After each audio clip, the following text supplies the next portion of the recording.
Hello, dear participants. Good afternoon. Our today's guest speaker is Professor P.K. Sharma, and actually he is my mentor, and he was my chief guide during my thesis work, and he is really a very good orator and a poetic person. Therefore, I want to start today's meet by saying these lines.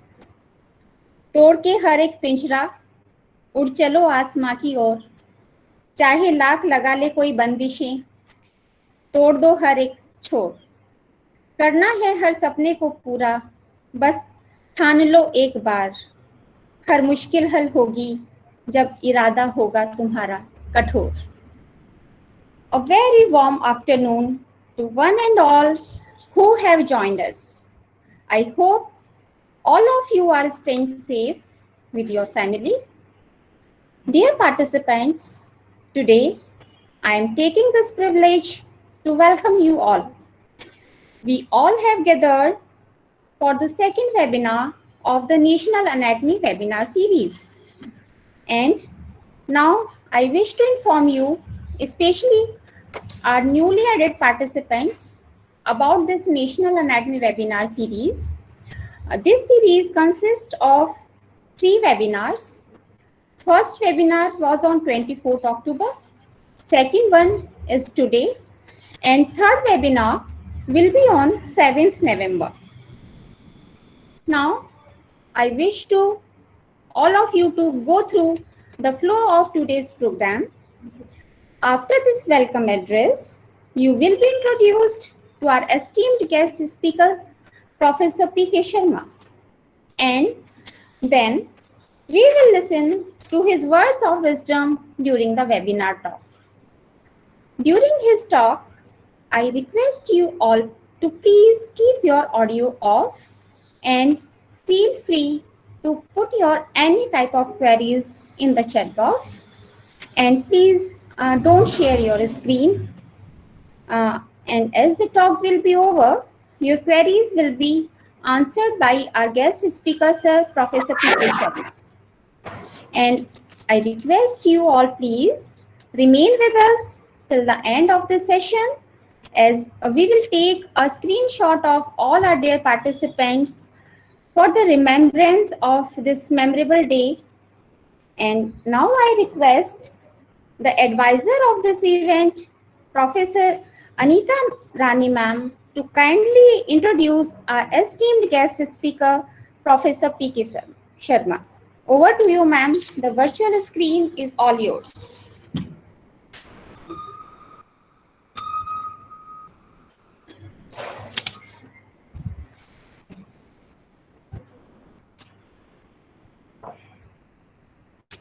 A very good afternoon to all of you. I feel extremely humbled and honored to introduce you today's guest speaker, Professor P.K. Sharma.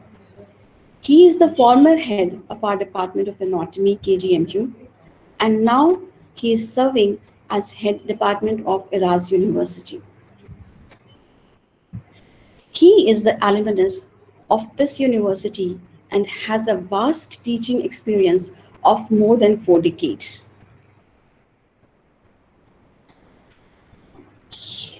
His extraordinary work in the field of medical education has bagged him a prestigious award by the governor of Uttar Pradesh, that is the Seva Bhushan Award. He has been elected as the reviewer of Indian Journal of Experimental Biology, New Delhi.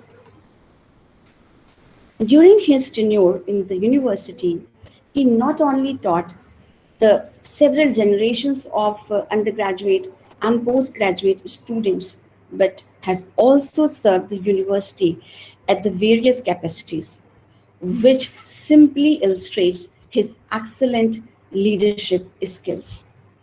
He has been the faculty in charge of affiliation cell of our university.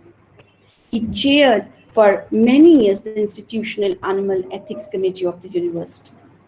He has also been the chief provost of all the undergraduate hostels of our university.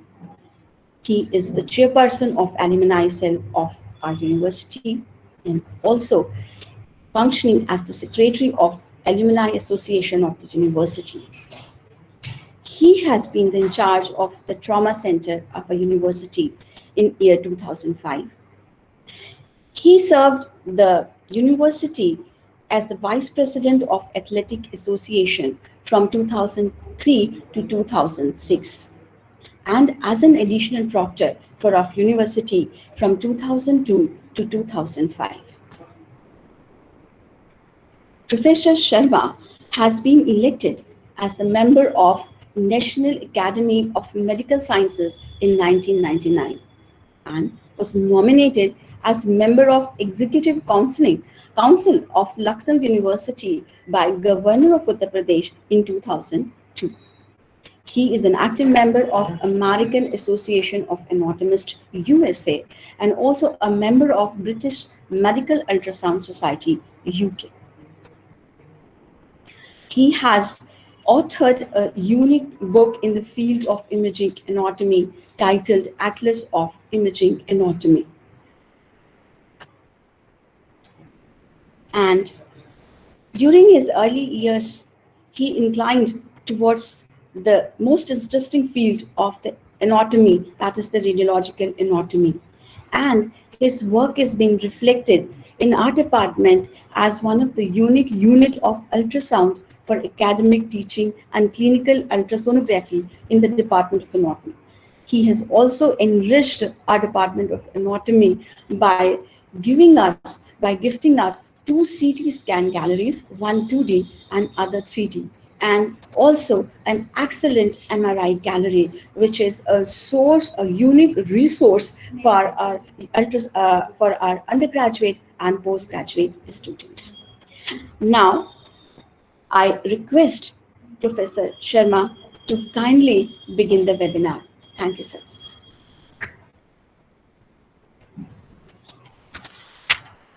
Thank you very much, Dr. Punita.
Thank you, Dr. Anita Rani, for such wonderful words for me. A very good afternoon, ladies and gentlemen, and to all those who are attending and listening this webinar on imaging anatomy of liver segments, being organized by the Department of Anatomy, King George's Medical University, Lucknow. I am honored and feel humble to be invited by the Department of Anatomy, King George's Medical University, particularly Dr. Punita Manik, head of the Department of Anatomy, and her team of workers to deliver this webinar. I am happy to see enthusiasm and hard work rendered by Dr. Sushma Tomar, faculty in charge of this webinar, to make this webinar a success. At the beginning, I will like to acknowledge the help provided to me by Dr. Vishal Gupta, professor in the Department of Gastrointestinal Surgery, King George's Medical University, in the form of relevant publications, discussions face-to-face, and interaction on the phone. He is a person with lots of knowledge about the subject. I will also like to acknowledge Dr. Sonia Jaiswal, Assistant Professor in the Department of Anatomy at Lucknow Medical College, for preparing of these slides, arranging and rearranging them. I am also grateful to Dr. M.S.D. Jaiswal, a GI surgeon and ex-head of Department of General Surgery, KGMU, for providing expert opinion about the subject. Ladies and gentlemen, a good surgeon is one who knows where not to cut. And if at all to cut, then least to cut. And that is one of the objectives or the motto of this webinar is, that is on imaging anatomy of liver segments. Let's begin with this.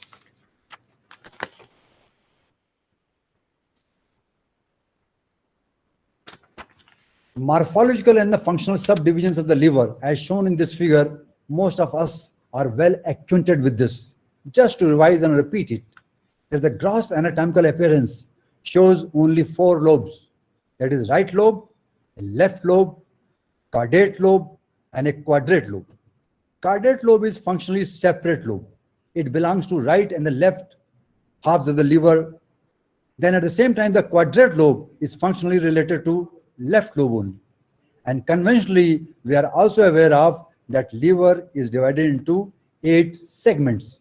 This much anatomy we teach to the undergraduates, and we are well acquainted with this. But you see that there were 2 scientists. That is, one is a Cunard, other is a Haley and the Schroy. They divided the liver into segments on the Cunard on the basis of portal vein and hepatic vein, while the Haley and the Schroy, they divided it in the by arterial and the biliary anatomy. But more in vogue is the Cunard's one, and about that we will be talking about, because every surgeon follows these Cunard segments.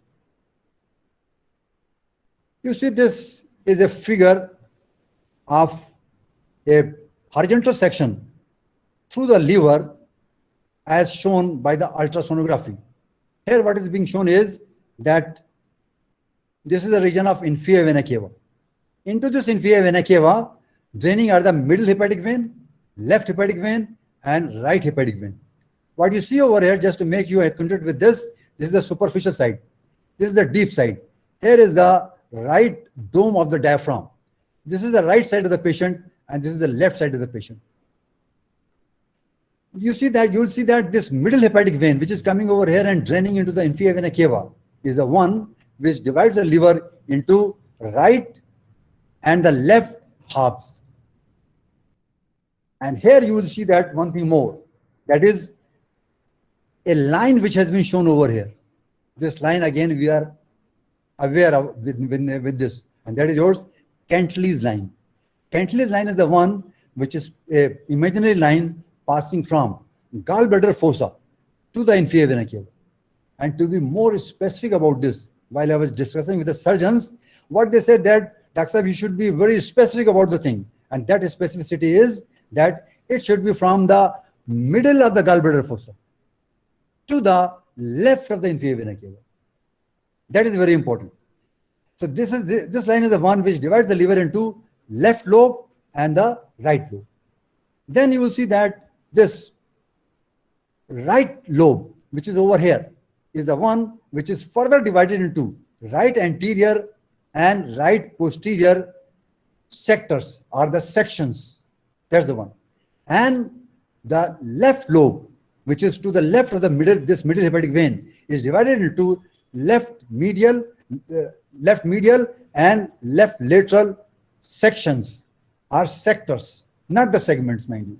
So that is how it is divided into, in this way, 4 sections or sectors. That is yours, left lateral, left medial, right anterior, and right posterior. Till now, we have not reached segments. They are So here is right lobe, this is left lobe, right anterior sector, right posterior sector. Just touched it. Technical fault, there was a pause over there. But never mind. Let's continue. So we have seen the right lobe segments, left lobe segments. Then the right lobe, as I said, into the anterior and the posterior sectors. Anterior sector comprises of segments 5 and the 8, and posterior sector comprises of segments 6 and 7. In the same very way, the left lobe has got a medial and a lateral sector. The medial sector comprises of segment 4, and the lateral sector or the section comprises of segments 2 and 3. Carotid lobe, as we are aware of, is segment 1. That is over here, shown over here, because it is posteriorly placed. And carotid lobe, the quadrate lobe forms segment 4 of the cuneiform. Ultrasonographically, there are 3 lobes in the liver, and they can very nicely be seen. As you see over here in this picture, that shows the Cantley's line, dividing it into the left lobe and the right lobe. Then, apart from the right and the left lobes, another lobe which can be seen very separately and uniquely is the caudate lobe. Caudate lobe is particularly seen in longitudinal section. In this longitudinal section of the liver, how? By behind a bright line, and this bright line is a ligamentum venosum, which is marked by these arrows. And behind the caudate lobe is your inferior vena cava. In a transverse view, we can also see the ligamentum venosum, behind which a separate caudate lobe can be seen. And of course, inferior vena cava is over here a bit posteriorly and to the right of the caudate lobe. So in this way, ultrasonographically, we can see these 3 lobes. Apart from that, what else we can see by ultrasound? And before that, we'll just like to tell you that we should be making an important note on what are the structures which are delineating, meaning thereby separating these different lobes, sectors, and the segments. Let's see that. The right hepatic vein, which we have already seen, which is over here, is the one which is in the right intersectorial fissure. That is between the anterior and the posterior sectors of the right lobe. The middle hepatic vein is in the main lobar fissure or the mid plane of the liver. This mid plane of the liver, while I was talking to the surgeons, they specifically said that Cantley's line, which is very commonly used term by the anatomists, should not be used. Why? Reason being that once you use the word Cantley's line, you will have to say who was Cantley's, then from where to where it is extending, and this is the one which is dividing the liver into right and the left halves. So much explanation, but mid plane of the liver is in itself explanatory term, that is dividing the liver into right and the left halves. Very simple. So the surgeons say that we use the word mid plane of the liver. That was the point. The left hepatic vein is the one which lies in left intersectorial fissure. Then the plane of the right and the left branches of the portal vein divided each sector, that is these 4 sectors, into upper and the lower subdivisions. So thereby 8 segments were seen. That's the one. Then another point, the horizontal part of the left portal vein lies anterior to caudate lobe. Apart from the structures which we have just talked, that ligamentum venosum also lies anterior to caudate lobe. The ascending part of the left portal vein is the one which lies in the left intersectorial fissure, somewhere here. There's the one. And you will see one thing more, that this structure over here, that is this structure over here, this one, that is the ligamentum teres. Ligamentum teres can nicely be seen by ultrasonography, and this is the one which is seen in the lower 1/3 of intersectorial fissure. In this way, left intersectorial fissure has got in its upper portion the left, this hepatic vein, in the middle portion, ascending part of the portal vein, left portal vein, and in the lower portion, the ligamentum teres. So in this way, these are the structures which can be seen there in different fissures. But mind you, the fissures are only two which anatomically can be seen. Fissure for ligamentum venosum and fissure for ligamentum teres.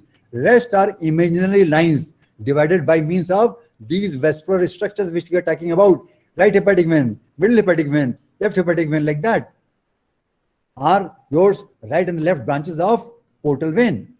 Then it also shows the gallbladder fossa, which lies in the main lobar fissure, the midplane of the liver, and ligamentum venosum, which we have talked about, anterior to caudate lobe. This is a picture of ultrasonography.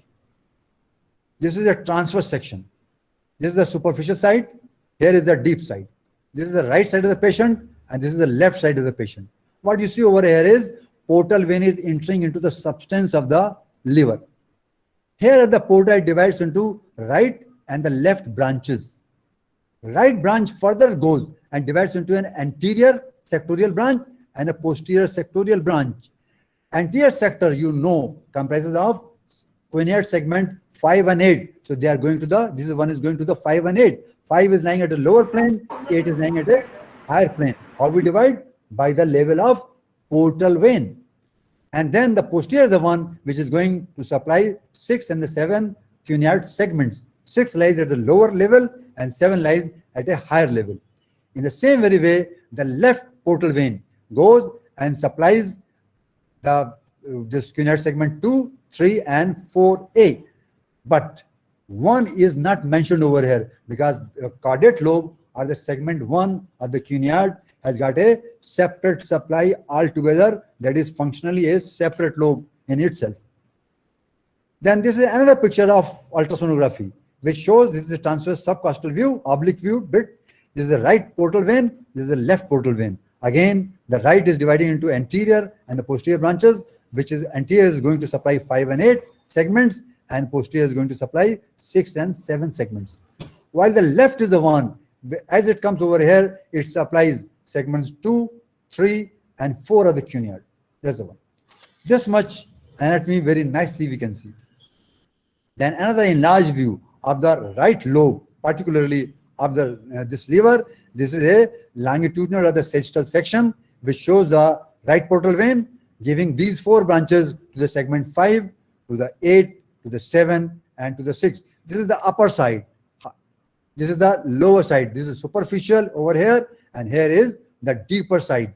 So you see that the branches to the segment 5 and the 6, they are going inferiorly, and branches to the segment 7 and the 8, they are going superiorly as and where the segments they lie. Then this picture shows you the different modalities by which, or other imaging modalities by which we can divide the liver into different sections or the different subdivisions. And you see that this is a picture of ultrasonography, this is a picture of CT scan, and this is a picture of MRI. In each modality we can see it. But you see that 3-phased contrast CT scan is commonly done for preoperative assessment of the liver, while ultrasonography is preferred during surgery, that is intraoperative. If we want to locate something during surgery, we are supposed to do ultrasonography. Otherwise, preoperative, we plan by CT scan generally. And this 3-phase CT scan, what do you mean by 3-phase? 3-phase is different timing, different after injecting the dye. The timings for the different phases are different, meaning thereby at different time, the different pictures are seen. One is the arterial phase, one is the portal phase, one is the hepatic phase, depending upon at which time after injecting the dye you take the picture. That's the one. And that is how at the different phases the pictures are taken. Then you see that we generally see this figure and we are convinced that that is how the different segments should be there. But this is in true sense not the picture. What they say is at the level of transverse scissura. Scissura means fissure. Scissura means fissure, where the right and the left branches of the portal vein, they are lying. At this scissura, this line is not that sharp. Rather, many undulations are seen. What they say is, the portal venous territories show especially increased undulations in this transitional region. There is undulation. What they see, and you see that other scientists, they came. One was Pletzer and Maurer. They pointed out that variability of the segmental boundaries is too large, meaning thereby what? The 8 may be too big and the 7 may be too small, or the 6 may be too small and 5 may be too big. Then how to decide how much area is being occupied by which segment? Then you see that the Faisal said that what? Confirmed that vertical planes intersecting the trunks of hepatic veins do not correspond to the presumed intersectional boundaries, meaning thereby again the how much area B is being occupied by different segments is not a fixed one. Then the question is that while you are operating, how to decide how much area is to be taken out, resected? Then what they did was, another person came. He said Ohasi. Ohasi said that in the year 1996, he did arteriogram, CT arteriogram of the right hepatic and the left hepatic artery. By doing the hepatogram, this contrast of this arteriogram of this CT scan for the right hepatic artery, what he saw was that there was 22-degree shift towards the left lobe of the liver. And while he injected the dye in left hepatic artery, there was again, the right lobe was right lobe was occupying the left lobe. So again, there was discrepancy. Then the question was that what to do? So some anatomists came into view. And what they said that they made corrosion cast. And corrosion cast was expected to be something like this. Sharp lines. But in true sense, sharp lines were not there. They were undulations. They were undulations. Then again, there was a confusion that if you are going to take out the segment 8, how much to take out? At this cast you can make, but at the time of operation, how you will do, what you will do, how much area you will take. Of course, generally it is said that beyond the tumor, 1 centimeter is taken out, but that is in the west section. But in the anatomical sections, that is very important because surgeons, they prefer anatomical dissection, meaning thereby what? They prefer segmental.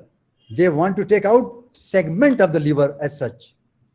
So here we will have to focus our eyes towards this LALR, that is yours, laparoscopic anatomical dissection. Laparoscopic we are aware of, that by means of a laparoscope, we get into the abdomen and we see inside the abdomen by making a small hole in the abdominal wall. Liver resection, we know that we are going to take out the liver, but this anatomical word has been used over here. You see that anatomy is very important. That's why I keep on saying anatomical resection they are interested in. Why? Because they say that we want to take out least amount of the tissue, and that too, that segment only. So anatomical or the segmental resection is one and the same thing. Here, what's the importance of this? Before coming to know this, let's just see what these different steps are. You see that in this LALR, what we do is, first we mobilize the liver, and mobilization steps we will be talking later.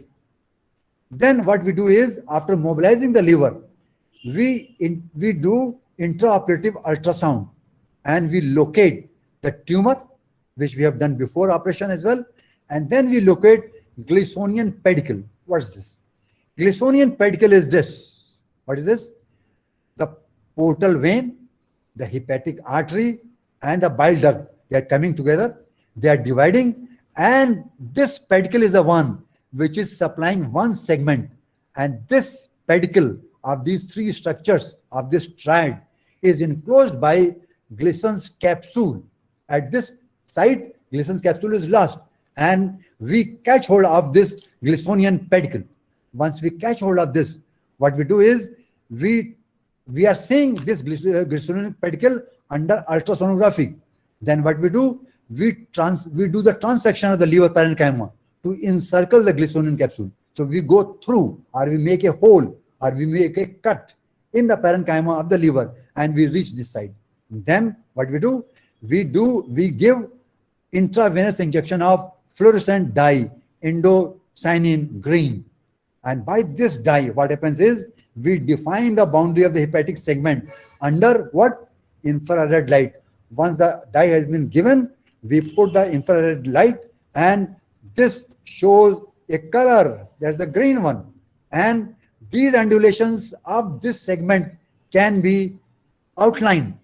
And then surgeon, what they do, they transection along the demarcation between fluorescent and non-fluorescent parenchyma as far as possible. Again, the word I'm laughing at. Again, the word as far as possible. You see that that's the beauty of the hand of the surgeon, that how along the undulations the surgeon is cutting the parenchyma of the liver. And that's how only that segment is removed. It is said that least amount of tissue is removed, better surgery is, because more tissue you just remove, more surgical trauma is there. And surgeon is concerned, a good surgeon is concerned with least surgical trauma. So better post-operative, this recovery of the patient. Then let's see some words about the operative plan. Once we are talking about the segmentectomy or this anatomical dissection, so we should be just seeing some of the operative principles. And operative principles remain the same, that is minimizing the blood loss during surgery, hepatectomy. What they are, that's number one is precise location of the tumor.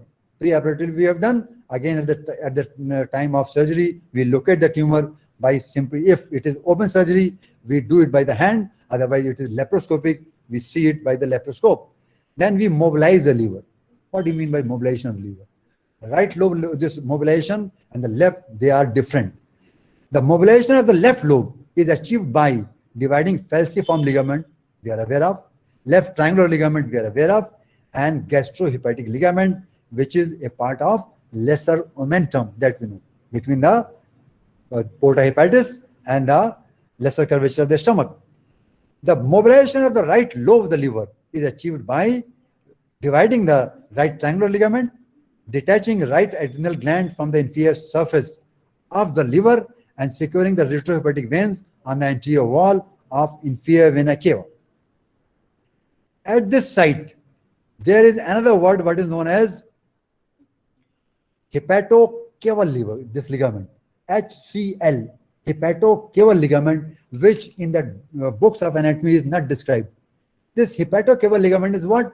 Is some tissue of the liver parenchyma as such, and many times only fibrous tissue which is extending from the margins of the groove of the inferior vena cava on its posterior aspect, thereby encircling it.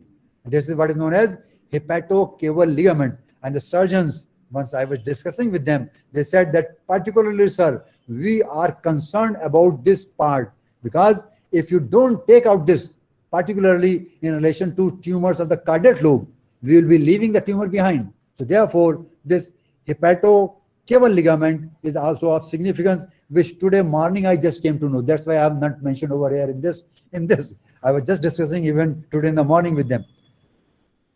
Now, another point is that to free the liver fully from the vena cava by dividing the dorsal ligament. And I asked them, what is this dorsal ligament? They said that dorsal ligament is same as yours, hepatocaval ligament. There's the one. Then control the vascular inflow and outflow. Inflow we know, that is by the portal vein, rather the Glisonian, this pedicle, and the outflow is towards these different hepatic veins. Then a word about this outflow. This left hepatic vein, middle hepatic vein, and the right hepatic vein. These three major veins are there, which are draining into the inferior vena cava. Just to tell you one thing, most of the times, this hepatic vein and the middle hepatic vein, they join together before draining into the inferior vena cava. and the right hepatic vein separately drains into the inferior vena cava. Another point about this is left hepatic vein is the one which drains the cuneiform segments 2 and 3, while the middle is the one which drains cuneiform segment 4. And the right hepatic vein is the one which drains the cuneiform segment 5, 6, 7, and 8. And that's why the right hepatic vein is the widest, is the biggest vein of this 3 group of the veins. And then what they do is the parenchymal transection by clipping, and like while they are just cutting the undulations by the finer hands, experienced hands of the surgeon, then they in between they keep on ligating the fine terminal branches. That's how the segmentectomy or anatomical dissection is done, and with which surgeons are more concerned with. They say that if we do anatomical dissection, it is a better surgery. Reason being, we are taking out only that much tissue. Then there was another question. Before you ask the question, I will just answer. I just asked them, is there any partition between different segments in the form of some fibrous tissue? The answer was, sir, there is no fibrous tissue as such, but rather the parenchyma continues. But as far as the biliary tract is concerned, there is a watershed. But as far as the arterial, hepatic artery and the portal venous shed is concerned, there is some anastomosis. So some chances of infiltration of the cancer from one segment to the other segment is there. But there is also more points about this. We'll just be talking about this rationale of the segmental hepatectomy or the anatomical hepatectomy they want to do. That's you see that one of the segments is being taken out. And here is a picture showing you the wedge resection. Why they do it and why they do it. They prefer this if the cancer is allowing it. Meaning thereby, if the cancer or the carcinoma or that tumor or that disease is somewhere near the middle of that segment. But if the disease is at the periphery of the segment, then wedge resection is done. And here you will have to take out the adjacent segment as well. So this is also performed, but they prefer this. And of course, it depends from how much big this tumor is and how much big diseased area is. Depending upon that, they do this or wedge resection. Then here is a picture showing you that how they approach the cardiac lobe, and the ligation of the feeding artery or the feeding vessels of the cardiac lobe is done like this, and the draining vessels are again cut, and the cardiac lobe can be taken out. But taking out the cardiac lobe is quite a difficult surgery. Then segment-oriented liver resection, that is anatomical resection, why it is preferred. I was talking about this. Reason is this. What they say is anatomic resection is a superior oncological operation. Superior, mind you. Why? Only 2% with a positive margin as compared to a positive margin rate of 16% in wedge resection has been reported. What do you mean by positive margin? Positive margin means if you have taken out an area at the periphery of the tumor, chances of you leaving the cancerous tissue is 2% in the anatomical resection as compared to wedge resection, where 16% chances are there. So that's why they prefer anatomic or segmental resection. Anatomic resection is also preferred for hepatocellular carcinoma, as tumor invades portal vein and disseminates along its intrasegmental branches, meaning thereby it remains within the segment. That's why anatomical resection is more preferred. Then potential microscopic tumor satellites are treated by removing the entire liver parenchyma supplied by that common pedicle, that is yours, Glisonian pedicle. And segmental hepatectomy conserves liver parenchyma, which is the motto of the surgeon. Then There was a Brisbane in the year 2000, there was a conference, and the surgeons were given the task of giving names, common names to the removal of the different portions of the liver, because there was much confusion that some say it is a segment, some says it is a section, some say it is a part of right lobe. But they said that there should be a common nomenclature. For that, there was a Brisbane classification is there. And according to that, Brisbane, you know, is a city there in Australia. And Brisbane has got a very good Gold Coast, one of the finest beaches of the world. If you take the bath over there, which I have got experience, it's a beautiful beach, and which is situated in the city of Brisbane. And in the Brisbane, there was a conference, and they have given the names to different hepatectomies. And hepatectomies have been divided into first order division, second order division, and the third order, this order division. The first order division comprises of what? You see that white area is the one which is left, and the right area is the one which is removed. Hepatectomy meaning the removal of the liver. So this right hepatectomy or right hemihepatectomy is the one in which we remove the segments 5, 6, 7, and 8 of cuneiform, plus minus segment 1. Why? Segment 1 is a separate segment altogether. So it can be or may not be depending upon the disease. So plus minus 1 caudate lobe or the segment 1. Left hepatectomy or left hemihepatectomy and segment 1 plus minus, that is caudate lobe plus minus. So here in the left this hepatectomy, the segment 2, 3 and the 4 will be removed, not the 1. It can be plus minus. Then the second order division of this hepatectomy. Here what we do? Here we do the sectors or the sections, but we will be using the word sections, not sectors, so as to make a common nomenclature. They use the word sections. And you see that the term is right anterior sectionectomy. That removes segments 5 and 8, meaning thereby between middle hepatic and right hepatic veins. That's the one. Then there is right posterior sectionectomy, which is lateral to right hepatic vein, removing segments 6 and 7 of cuneiform. Then there is left medial sectionectomy that removes the cuneiform segment 4. And since it is removing one segment only, this can be called as segmentectomy 4 as well. Very simple. And resection of segment 4, it can be called like that. So these are the two terms which can be used. Then in the case of left lateral sectionectomy, what we do? We remove segments 2 and 3 of cuneiform, not 1. It is 2 and 3 only. So that was second order division. In the second order division, there is some extension. They remove something more. What is that?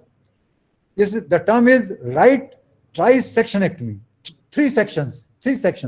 That is section 1, 2, and 3. 3 sections. But it is also known as extended right hepatectomy. Why? Right half of the liver plus some more portion. That's why it is extended. So the term is extended right hepatectomy or extended right hemihepatectomy. That's the one. It's very clear. Then if you leave 7 and 8 and you remove this much, mainly your left lobe plus some portion of the right lobe, what they say? It is left trisectionectomy, 1 section, 2 section, and 3 section. In this way, left trisectionectomy or extended left hepatectomy. Very simple. Left lobe as a major portion and a small portion of the right lobe. And then it can also be called as extended left hemihepatectomy. Simple. So this was second order division. Then is third order division, in which we go further down a smaller area. That is yours segmentectomy. Segmentectomy 6. Here to add a word. In this segmentectomy, we put the abbreviation as SG. In this way, in this case, we will put SG6, not S. Why? S is preferred for section or sector. And for the segment, we use the word SG. Again, this was added today in the morning. That's why I have not mentioned, the picture is not showing it. So that's the segmentectomy. And here, since we are removing the two segments, it is given the name of bisegmentectomy. Very simple.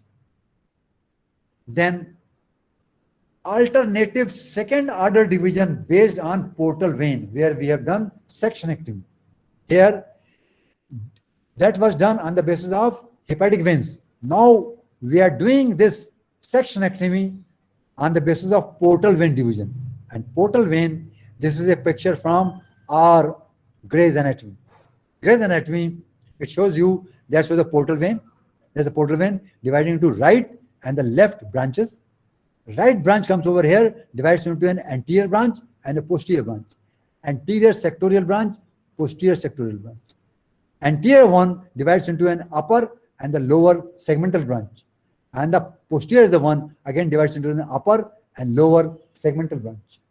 The left one comes over here, and apart from supplying this caudate lobe, both they are supplying right in the left portal veins.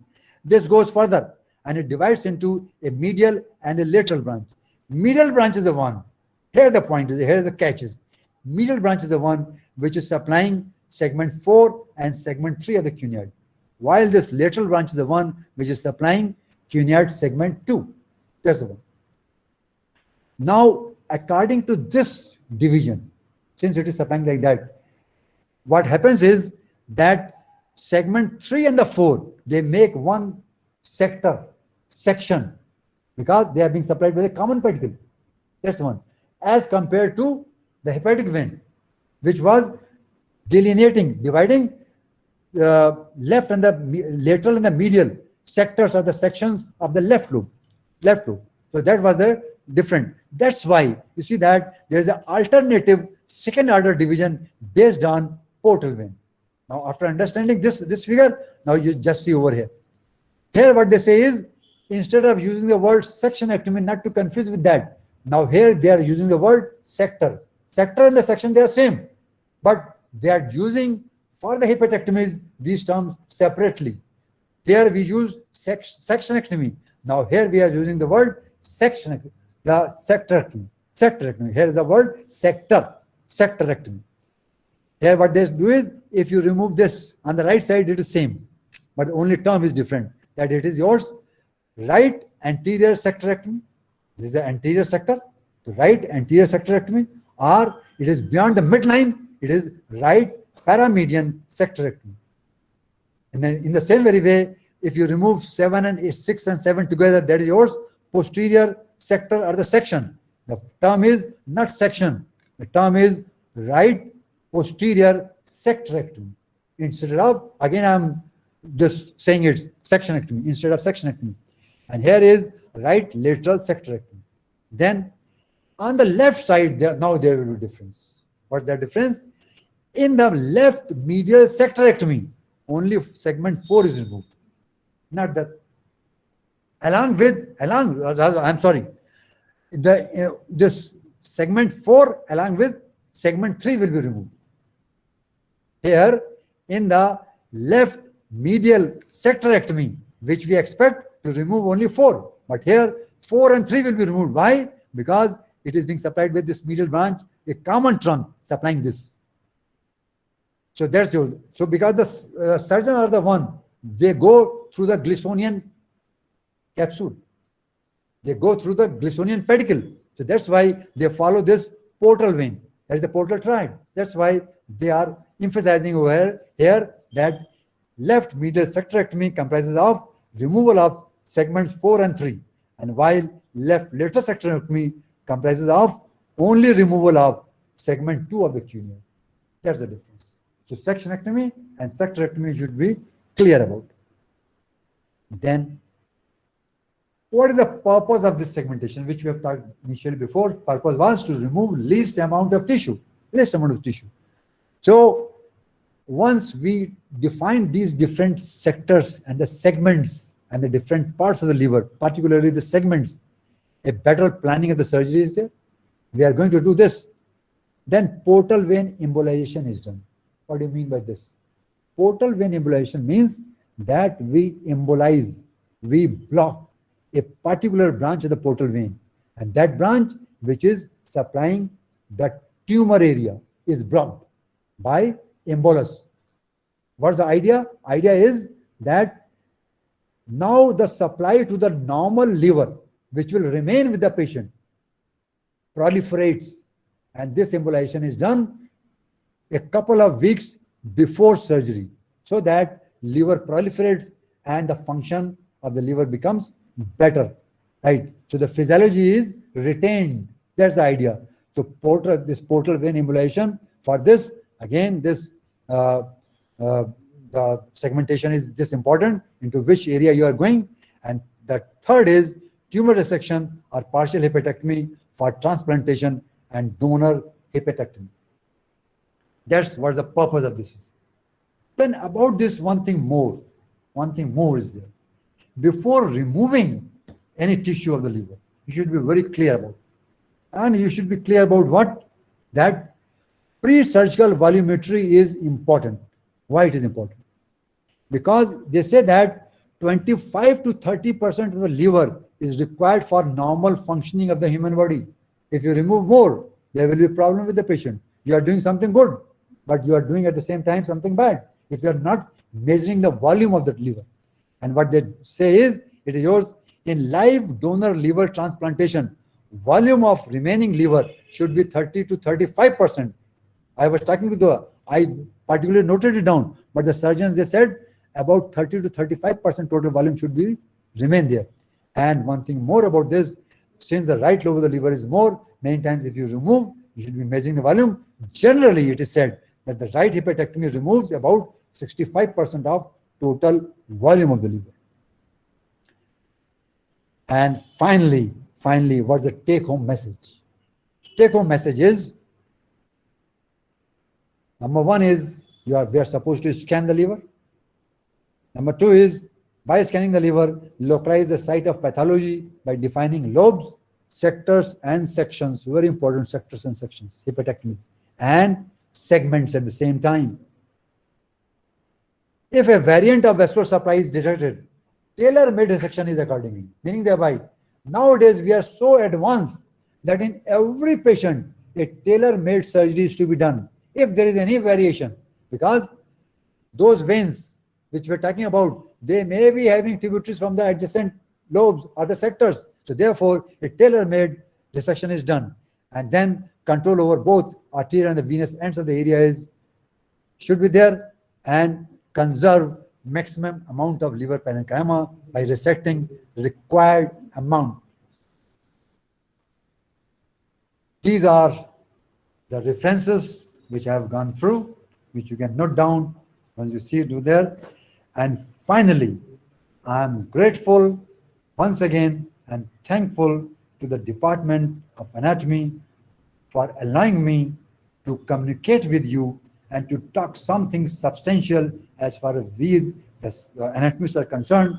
But to all the anatomists of this state, or to the India as such, I would like to say that this imaging section or the imaging anatomy is a wonderful part as far as the anatomy is concerned, and nowadays it is very much commonly used. So therefore, I will like to convey that every department of this anatomy should be having some or the other modality of imaging anatomy. And in the beginning, I will just like to say, since ultrasonography is quite easy to handle, quite easy to get it, costing is much less, cost is much less. So therefore, kindly begin with this, enjoy this imaging anatomy, and you will see that it does wonders. And in future, to the youngsters, I will just like to say that even they can come with the Department of Imaging Anatomy as such, they can establish it if they go further ahead. And initially, in my department, the KGMC, we have done a lot of work with not only with me, with the help of all junior members. They have contributed a lot. They have done more than me. Of course, we initiated it, but they have done much, much more, and they have added it, and still they are adding it, particularly here in the department, this anatomy, and we hope the future of this imaging anatomy is good, wonderful, and we hope to further progress. Thank you. Thank you very much. Thank you so much, sir.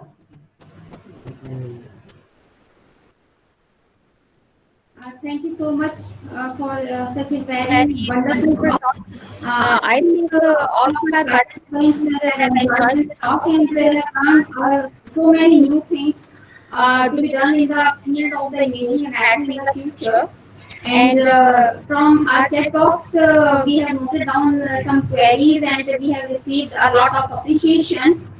And I asked Professor Alida Rani to please put forward the queries before our speaker, sir.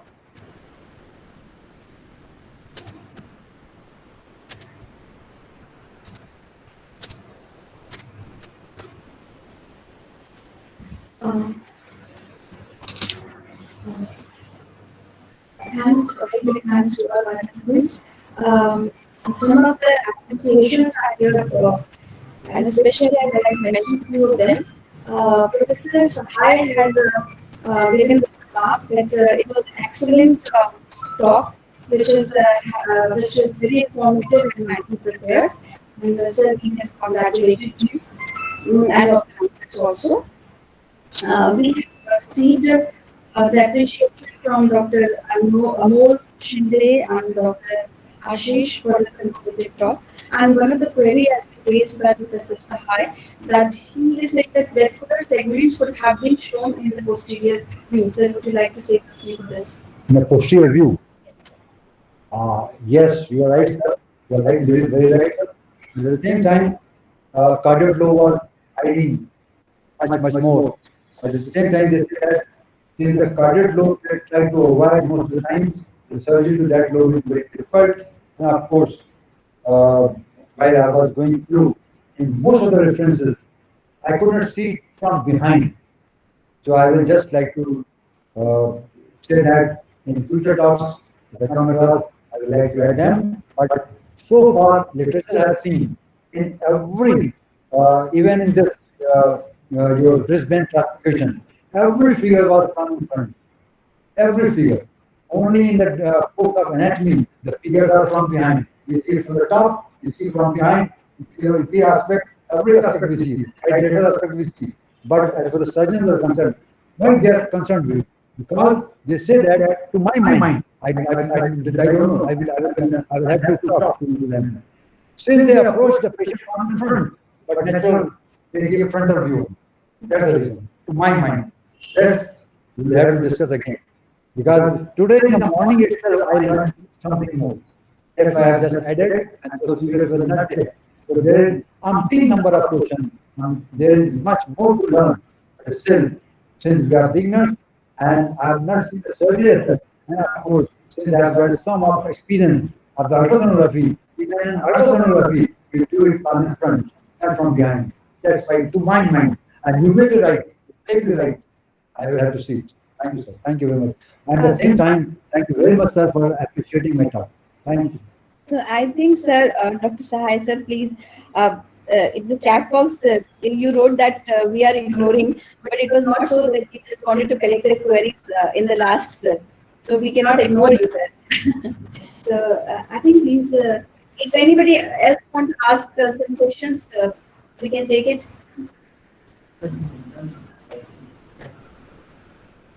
Okay, so now, Dr. Sushma, please carry forward.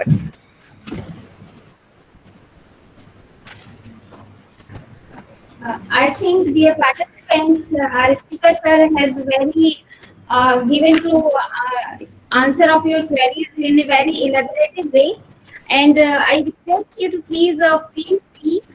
Still now you can put your queries. I have pasted the email ID of the speaker sir in the chat box, so please feel free to put your queries there, and sir will be very happy to answer your queries. Now I request Dr. Garima Sehgal to please pose vote of thanks.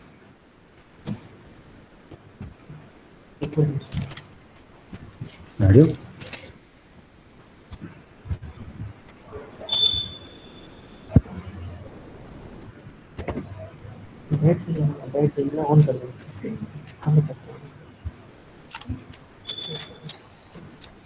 Thank you so much, Dr. Sushma. I'll be sharing my screen this time, please.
Please bear with us for a few more moments.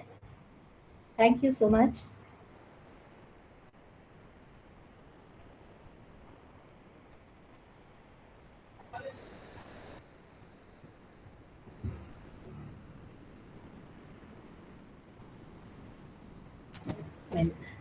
Now it's time to conclude the webinar for today.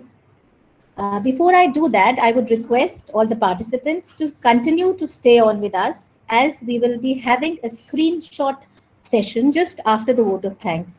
So please do not sign out right now. Please stay with us through the vote of thanks.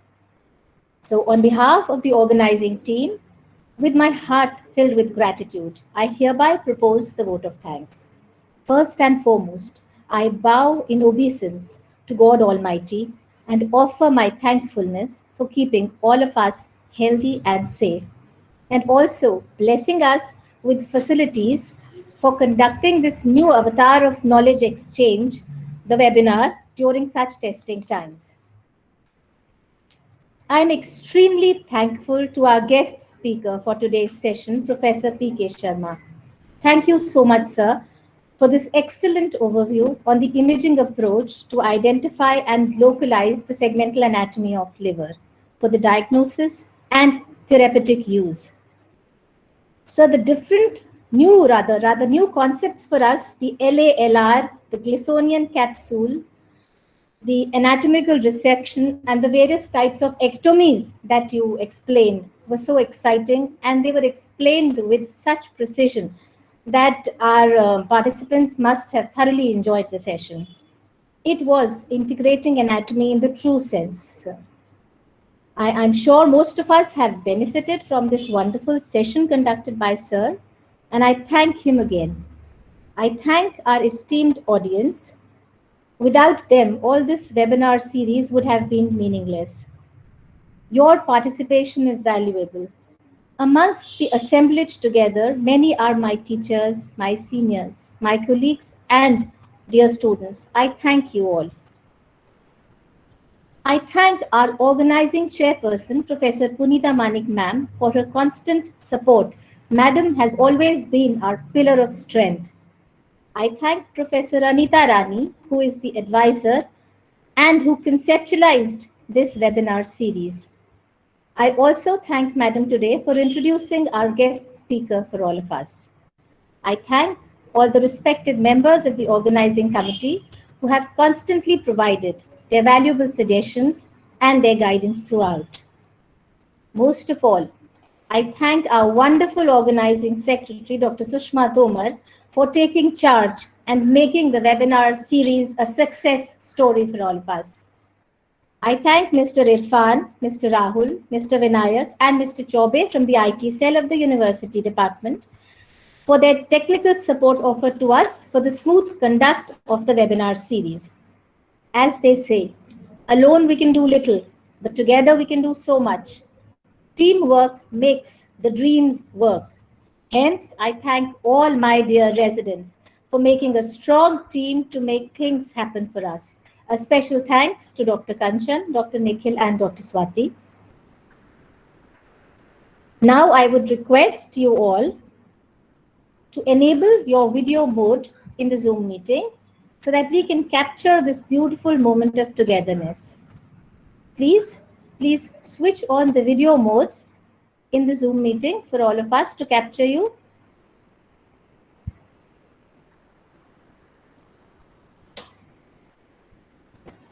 Are we ready?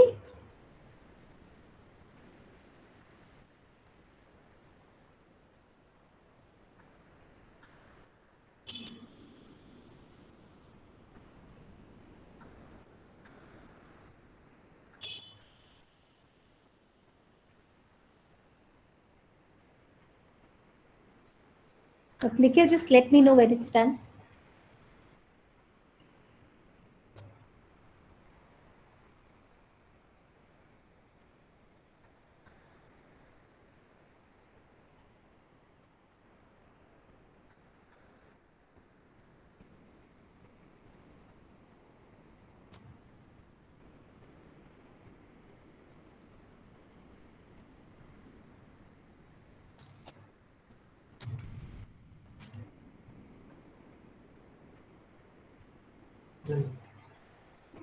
With the screenshot session concluded and the moments of togetherness captured, I would like to end for today, but actually nothing ends. Every end is a new beginning for all of us. So we conclude today and meet again on the 7th of November with an interesting topic concerning all of us. I would like to quote unquote, the topic is COVIDization of anatomy teaching and research in my words, but it technically goes as anatomical research in COVID-19 times. So I would like to hand over to Professor P.K. Sharma sir, but before that, bye to you all. Take care and be safe till we meet again on the 7th of November. Over to you, sir. Thank you so much again. Dear audience, there is a query. There is a query from Dr. Manish Khanna. He has asked that how to establish ultrasound lab in his department. The answer to that is that one of the faculty members from your department should get him or her trained as far as this technique is concerned. And this training is being provided in King George's Medical University. You can come over here and contact the university, particularly the Department of Video Diagnosis, and there is a PCP and training, and that comprises of about 6 months training. And by that, you become an expert in that. Once you are an expert in that, then you know the nitty-gritty of the ultrasonography, and then you can ask your provider, that your principal or whoever is there in charge, and then you can set the infrastructure and the machine, and then you can start. And beauty of that is that you will start teaching the undergraduates. And my experience as far as teaching to the undergraduate is that they really appreciate it. Many times I have seen that the time was over, still they were saying, sir, show us something more. Sir, kuch aur dikhaiye. Something more. They were always interested. Otherwise, usually undergraduates, they go away once the bell is there, they go off. But even after the bell, they were there because they were seeing something new. And in your department, I would like to say that you will be asking your commanders, your in charges, your principals to allow you to do basic ultrasonography in your department. The purpose is to, you will be showing to the undergraduate, and you can learn. At the same time, you will be relieving much of the load of the Department of Radio Diagnosis by doing the basic ultrasonography. So thereby, in this way, with this motto, because you will have to convince your bosses that why you want to do it. Reasons are two. You will be showing it to the UGs, to the PGs, and in your department, this is for this imaging faculty will be there. At the same time, you will be relieving the department of data diagnosis as far as the load of ultrasonography is concerned. So with this motto, thank you, thank you.